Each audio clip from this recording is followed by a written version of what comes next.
So the next programmable function is all about speed. So units, scanning frequency, and speed limit values. With our encoders, you can adapt the unit for the output of the speed value. You can, for example, set counts per second or rounds per minute. In total, 5 different units for the output of the speed value are available. You can also adjust the sampling rate for the velocity. So you can set the number of measured values the velocity value is generated from, or you can set the time between the single measurements. The calculation of the speed value can be adapted depending if you have a dynamic or a constantly moving application by changing this sampling rate.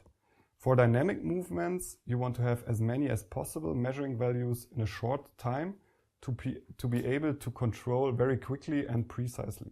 For constant movements, you have a longer time distance and you just want to have as many measuring values as are necessary to avoid needless quick controlling of the application.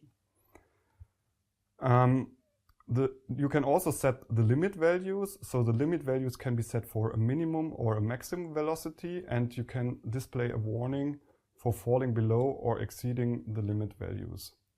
For constant movements, the use of an absolute multi-turn encoder is recommendable because the measuring values are created over several encoder turns. So the speed is calculated out of changed position value, and if you have an absolute multi-turn encoder with a higher total measuring range, you get a more exact speed signal. That is just an additional remark about speed calculation. So what is the benefit from setting all these values? So the value or the velocity value can be displayed according to the application requirements. So you again can save PLC programming costs.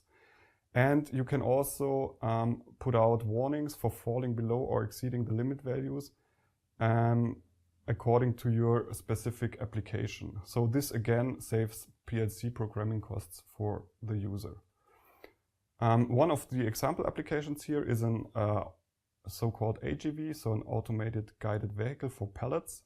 And here the position and the velocity is measured, and you can display warnings for exceeding the maximum velocity so that the AGV will always go smooth and there is no accident with the AGV.